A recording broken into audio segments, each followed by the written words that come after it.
আলাইকুম। আজ class 9 life science ক্লাসে আমি তোমাদের রক্তকণিকা সম্পর্কে পড়াবো। আগের ক্লাসে আমরা রক্তরস সম্পর্কে পড়েছি। আজকে আমরা রক্তকণিকা সম্পর্কে পড়ব। এই রক্তকণিকা 3 রকমের হয়। একটা শ্বেত রক্তকণিকা, একটা লোহিত রক্তকণিকা বা তাকে বলে আরবিসি, তারপরে শ্বেত রক্তকণিকা তাকে ডাব্লিউবিসি বলে, এবং অনুচক্রিকা যাকে বলা হয় থ্রোম্বোসাইট।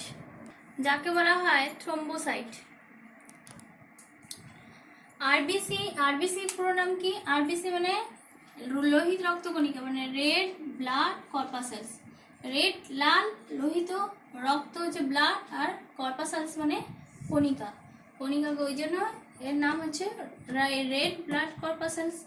আর শ্বেত রক্তকণিকা, শ্বেত মানে সাদা, হোয়াইট ব্লাড রক্ত, ব্লাড কর্পাসালস মানে কণিকা। আর অনুচক্রিকাকে বলা হয় কি? থ্রোম্বোসাইট। এই শ্বেত রক্তকণিকাকে আবার দুভাগে ভাগ করা হয়, একটা দানাবিহীন আর একটা হচ্ছে দানাদার। দানাবিহীন তাকে বলা হয় অ্যাগ্রানুলোসাইট, আর দানাদার হচ্ছে গ্র্যানুলোসাইট। দানাবিহীনের মধ্যে দুটো আছে, একটা হচ্ছে লিম্ফোসাইট আর একটা হচ্ছে মনোসাইট। দু ধরনের কণিকা রয়েছে। আর দানাদারে 3 রকমের কণিকা রয়েছে, নিউট্রোফিল, বেসোফিল আর ইউসিনোফিল। তবে লোহিত রক্তকণিকা অনুচক্রিকার তেমন কোনো ভাগ নেই।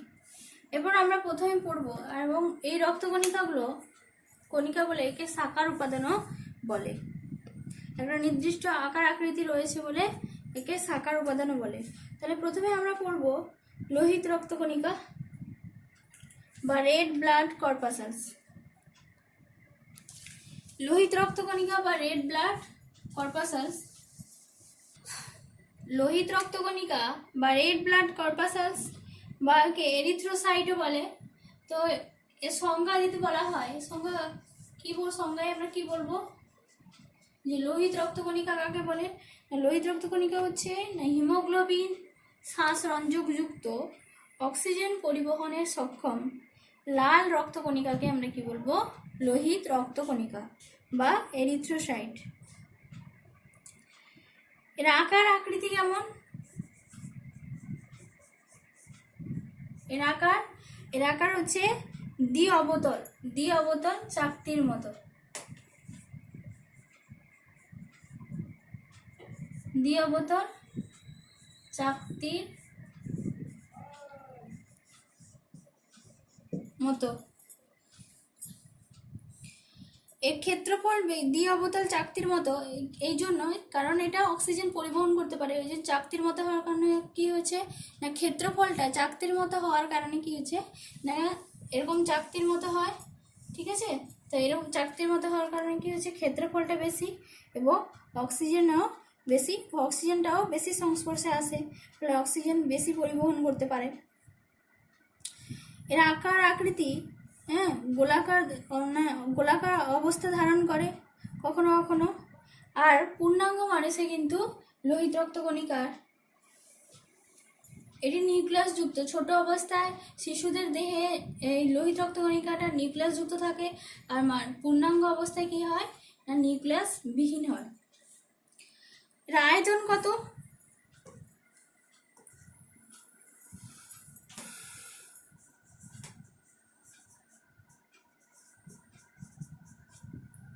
এর আয়তন গড় ব্যাস হচ্ছে 7.2 মাইক্রোমিটার। এর সংখ্যা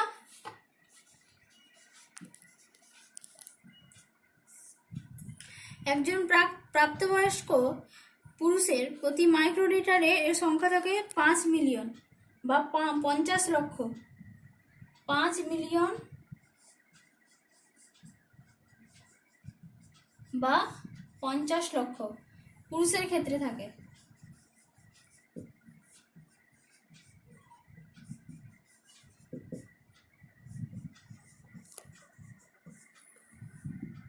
আর স্ত্রীদের ক্ষেত্রে এর থেকে একটু কম, 4.5 মিলিয়ন।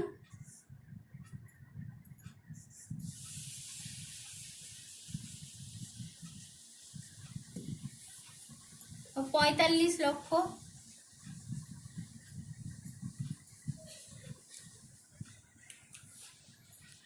এরপর এর মধ্যে কি কি উপাদান রয়েছে সেগুলো আমরা জানবো।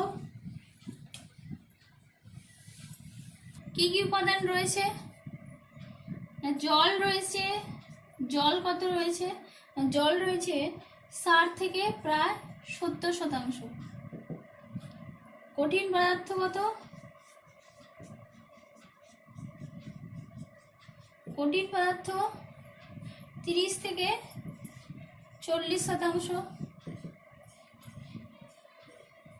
আর জৈব এবং অজৈব বস্তু, জৈব বস্তু কি কি থাকে?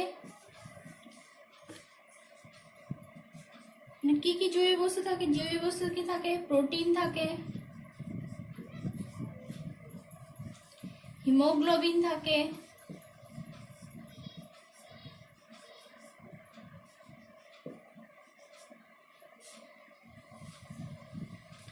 ইউরিয়া থাকে, অ্যামোনিয়া থাকে,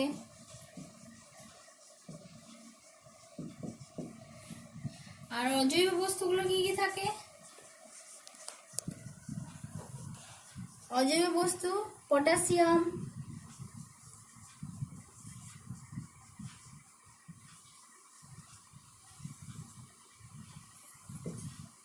ফসফেট, আর লবণাক্ত কারণে বাইকার্বনেট থাকে, বাফার।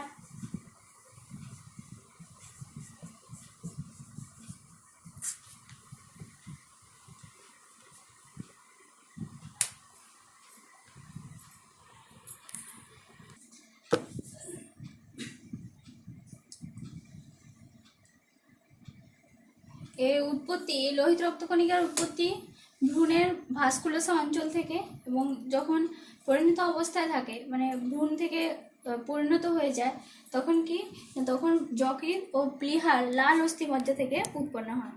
এর আয়ুষ্কাল কত? এর আয়ুষ্কাল হচ্ছে 120 দিন। এর কাজ কি? লোহিত রক্তকণিকা কি কাজ করে? লোহিত রক্তকণিকা দ্বিঅবদান প্রকৃতি এবং হিমোগ্লোবিন থাকার কারণে কি হয় না, শ্বাসবায়ু পরিবহনে, শ্বাস অঙ্গ থেকে শ্বাসবায়ু পরিবহনে সাহায্য করে। অর্থাৎ শ্বাস অঙ্গ থেকে কলাকোষে এবং কলাকোষ থেকে শ্বাস অঙ্গে যথাক্রমে অক্সিজেন এবং কার্বন ডাই অক্সাইড পরিবহনে সাহায্য করে। আর কি না, অম্ল এবং ক্ষারের ভারসাম্য বজায় রাখে। লোহিত রক্তকণিকায় হিমোগ্লোবিন যে বাফার, এটা আগে বললাম যে বাইকার্বনেট থাকে, বাইকার্বনেট হচ্ছে একটা বাফার, হিমোগ্লোবিনে থাকে। তো এই বাফার ক্রিয়ার জন্য কি করে না, অম্ল আর ক্ষারের ভারসাম্যটা বজায় রাখে। আর কি না, আয়নের সাম্যতা বজায় রাখে। লোহিত রক্তকণিকার কোষ পর্দা যেহেতু ওটা প্লাজমা পর্দা, তো লোহিত রক্তকণিকা কোষ তার প্লাজমা পর্দা বিশিষ্ট, তো ওই ভেদ্যতার রক্তে ধনাত্মক ও ঋণাত্মক আয়নের সাম্যতা বজায় রাখে। তারপরে কি না, বিভিন্ন রঞ্জকের উৎস, যেমন লোহিত রক্তকণিকা বিনষ্ট হওয়ার পর হিমোগ্লোবিন থেকে বিলিরুবিন, বিলিভার্ডিন, এগুলো কি হয় না, এগুলো রঞ্জক বিলিরুবিন, বিলিভার্ডিন, হ্যাঁ, এগুলো রঞ্জক সংশ্লেষে সাহায্য করে।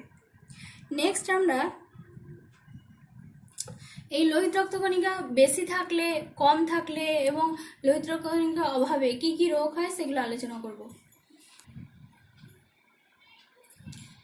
এই লোহিত রক্তকণিকা যদি সংখ্যায় বেড়ে যায় বা সংখ্যায় কমে যায়, বিভিন্ন ধরনের রোগ দেখা দেয়, বা ভাঙন যদি দেখা দেয় তাহলে বিভিন্ন ধরনের রোগ দেখা যায়। যেমন হিমোলাইসিস, লোহিত রক্তকণিকায় যদি হয় কোনো দ্রবণে, কোনো NaCl যেমন 0.9% দ্রবণে যদি লোহিত রক্তকণিকাকে রাখা হয়, তাহলে কি হবে, লোহিত রক্তকণিকা যখন লঘুসারক দ্রবণে থাকে তখন কি হয় না, সেটা রসস্ফীতি ঘটে এবং লাইসিস হয়ে যায়। এই ঘটনাটাকে বলা হয় কি, হিমোলাইসিস। তারপরে কি না, ভিটামিন B12 এর অভাবে কি হয় না, এই পার্সিনিয়াস অ্যানিমিয়াটা দেখা যায়। এখানেও লোহিত রক্তকণিকা ঠিক মতন গঠন হয় না। তারপরে কি থ্যালাসেমিয়া কাকে বলে না, হিমোগ্লোবিনের সংশ্লেষে হিমোগ্লোবিন যখন গঠন তৈরি হওয়া বন্ধ হয়ে যায় বা ত্রুটিজনিত কারণে হিমোগ্লোবিনের যে শৃঙ্খলগুলো সেগুলো ত্রুটিজনিত কারণে কি হয় না লোহিত রক্তকণিকা ভালো মতন গঠন হয় না। তখন কি হয় না হিমোগ্লোবিনের অভাবের কারণে লোহিত রক্তকণিকা উৎপন্ন হয় না এবং সার্কুলেট হয় না, ওই জন্য এই ধরনের রোগ দেখা যায় যেটাকে থ্যালাসেমিয়া বলে। তারপরে কি হিমোলাইটিক অ্যানিমিয়া, লোহিত রক্তকণিকার ফাঁকনের ফলে যে অ্যানিমিয়াটা দেখা যায় তাকে বলা হয় কি হিমোলাইটিক অ্যানিমিয়া। এরপর আমরা শ্বেত রক্তকণিকা সম্পর্কে পড়ব। এরপর আমরা লোহিত রক্তকণিকা বা হোয়াইট ব্লাড কর্পাসালস, এরপর আমরা শ্বেত রক্তকণিকা বা হোয়াইট ব্লাড কর্পাসালস বা একে লিউকোসাইট বলে। যদি এর সংজ্ঞা হয় তাহলে সংজ্ঞায় আমরা কি বলবো না নিউক্লিয়াসযুক্ত বর্ণহীন অনিয়তকার, ওর কোনো আকার নেই, অপেক্ষাকৃত বড় যেসব রক্তকণিকা এরা কি করে না দেহের মুখ্যত দেহের প্রতিরক্ষায় সাহায্য করে বা প্রতিরক্ষায় বিশেষ ভূমিকা পালন করে, তাকে আমরা কি বলবো শ্বেত রক্তকণিকা। এর আকার যদি এ করা হয় তাহলে এর কোনো আকার নেই, কোনো শেপ নেই,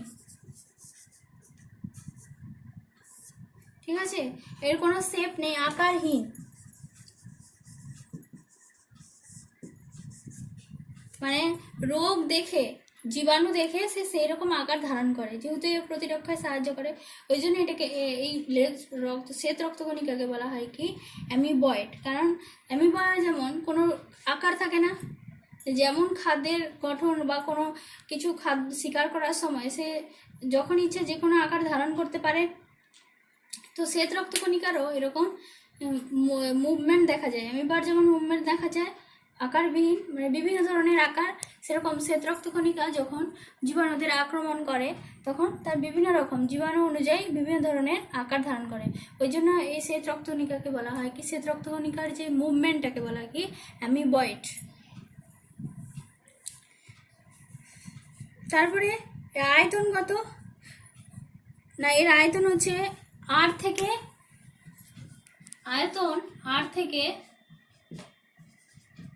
18 মিউ 18 মাইক্রোমিটার। আর সংখ্যাগত না এর সংখ্যা শ্বেত রক্তকণিকার প্রতি মাইক্রোলিটার রক্তে 6000 থেকে 8000। মানে লোহিত রক্তকণিকা আর শ্বেত রক্তকণিকার যদি ডিসি বা টিসি অর্থাৎ টোটাল কাউন্ট করা হয় তাহলে তার অনুপাত কি হবে 700:1। মানে শ্বেত রক্তকণিকা যেখানে 700, লোহিত রক্তকণিকা 700 হলে শ্বেত রক্তকণিকা 1টা হবে, তার মানে তুলনামূলক কম থাকে। তারপরে কি শ্বেত রক্তকণিকাকে কয়েকটা ভাগে ভাগ করা হয়, দুভাগে, প্রধানত দুভাগে ভাগ করা হয়, একটা দানাদার আর একটা হচ্ছে দানাবিহীন।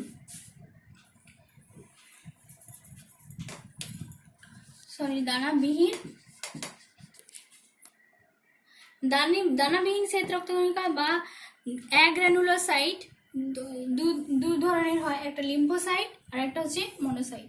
আর দানাদার হচ্ছে গ্র্যানুলোসাইট 3 ধরনের হয়, নিউট্রোফিল, ইওসিনোফিল আর বেসোফিল। এরপর এই নিউট্রোফিল, ইওসিনোফিল, বেসোফিল এবং লিম্ফোসাইট, মনোসাইটের আমরা আয়তন, সাইটোপ্লাজম, তার উৎস এবং তার প্রত্যেকের কাজগুলো ভালো করে জানবো, কারণ এই কাজগুলো কাজ, তার আয়তন এগুলো খুবই গুরুত্বপূর্ণ।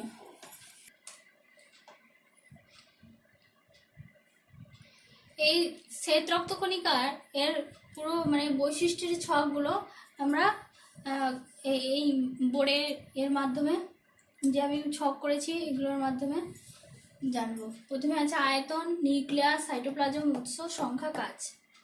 আয়তন কত? নিউট্রোফিলের আয়তন কত না 10 থেকে 12 মিউ।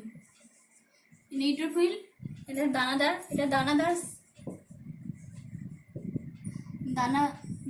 শ্বেত রক্তকণিকা, এগুলো নিউট্রোফিল, ইওসিনোফিল, বেসোফিল এগুলো হচ্ছে দানাদার শ্বেত রক্তকণিকা। তো নিউট্রোফিল আয়তন কত 10 থেকে 12 মিউ।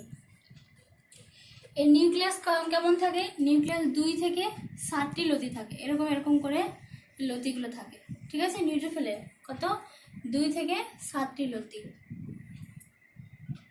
আর কি না এটা এর সাইটোপ্লাজম কেমন? এই সাইটোপ্লাজম ন্যাচারালি দানাযুক্ত হবে, দানাদার দানাযুক্ত। আর কি না এর উৎস কোথায়? না এর উৎস হচ্ছে লাল অস্থিমজ্জা থেকে, লাল অস্থিমজ্জা থেকে। এর সংখ্যা কত? এর সংখ্যা হচ্ছে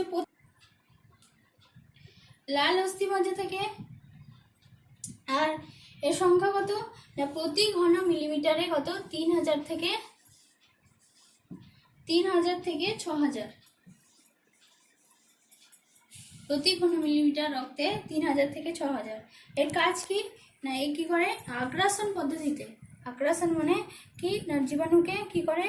ধরে নেয়, ধরে যেটাকে বলা হয় ফ্যাগোসাইটিক পদ্ধতিতে কি করে? জীবাণুকে, রোগ জীবাণু ধ্বংস করে। এর কাজ হচ্ছে রোগ জীবাণু, আগ্রাসন পদ্ধতিতে রোগ জীবাণু ধ্বংস করা। নেক্সট আমরা ইউসিনোফিলটা জানবো। ইউসিনোফিলের আয়তন কত? না 10 থেকে 14 মিউ।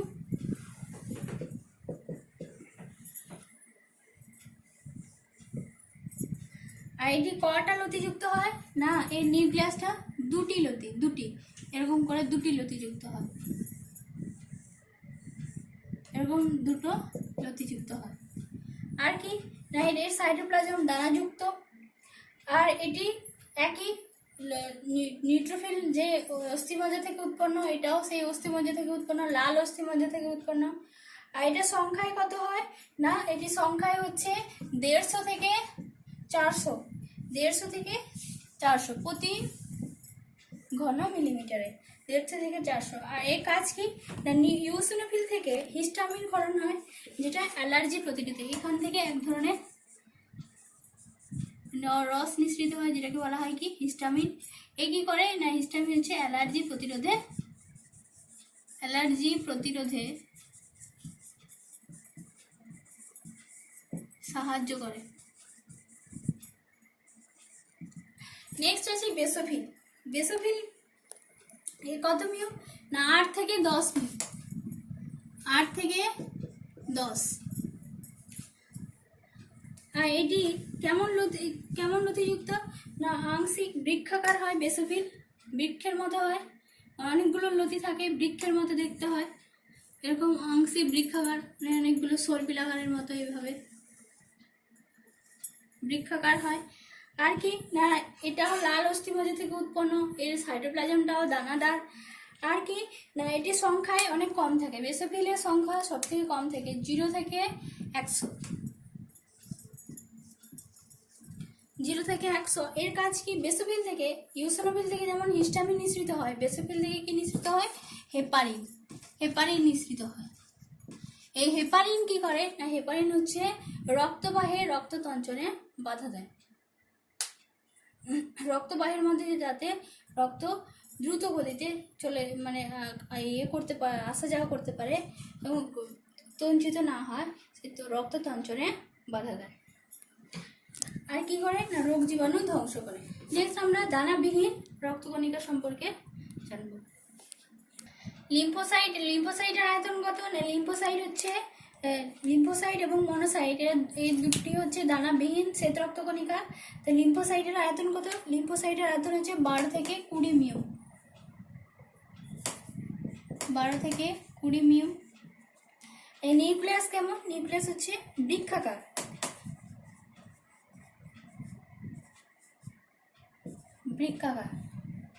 নিউক্লিয়াস বৃক্ষাকার। আর কি? না সাইটোপ্লাজম, যেহেতু এটা দানাবিহীন, অতএব সাইটোপ্লাজম কি হবে? না দানাবিহীনই হবে। আর এটি কোথা থেকে উৎপন্ন? না লাল অস্থিমজ্জা এবং যকৃৎ ও প্লীহা থেকেও উৎপন্ন হয়। আর এটি সংখ্যায় কত থাকে? না সংখ্যায় থাকে 300 থেকে 800। এর কাজ কি? না এর কাজ হচ্ছে অ্যান্টিবডি সৃষ্টি করা। এর সংখ্যা হচ্ছে 1500 থেকে, লিম্ফোসাইটের সংখ্যা একটু বেশি থাকে, 1500 থেকে 1700। আর এর কাজ কি? না অ্যান্টিবডি সৃষ্টি করা হচ্ছে লিম্ফোসাইটের কাজ, অ্যান্টিবডি সৃষ্টি করা আর রোগ সংক্রমণ প্রতিরোধ ক্ষমতা গড়ে তোলা।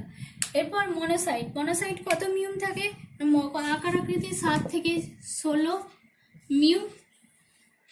আর এটিও বৃক্ষাকার, বৃক্ষাকার, কিডনির মতো দেখতে। আর কি না, এই সাইটোপ্লাজম দানাবিহীন হয়। আর এটি লাল অস্থিমজ্জা প্লীহা থেকে, যকৃত প্লীহা থেকে এবং লাল অস্থিমজ্জা থেকে সৃষ্টি হয়। এটি সংখ্যায় কত থাকে না 300 থেকে 500। আর কি না, এর কাজ হচ্ছে আগ্রাসন পদ্ধতিতে, ফ্যাগোসাইটোসিস পদ্ধতিতে কি করে রোগ জীবাণু ধ্বংস করে। ঠিক আছে, শ্বেত রক্তকণিকা, লোহিত রক্তকণিকা পড়ালাম, এগুলো ভালো করে পড়বে। আর পরের দিন ভালো করে পড়বে। এই দুটো পড়া থাকলো, শ্বেত রক্তকণিকা, লোহিত রক্তকণিকা ভালো করে পড়বে। তোমার প্রান্তিকের বই এবং সাথে সাঁতরা, এই সাঁতরা প্রান্তিকে এগুলো সবই কিন্তু রয়েছে ছক করে, প্রান্তিকে এরকম ছক করে রয়েছে, সেই ছকগুলো পড়বে। আর ইয়েতে সাঁতরাতেও রয়েছে, দুটো বই একসাথে মিলে পড়বে।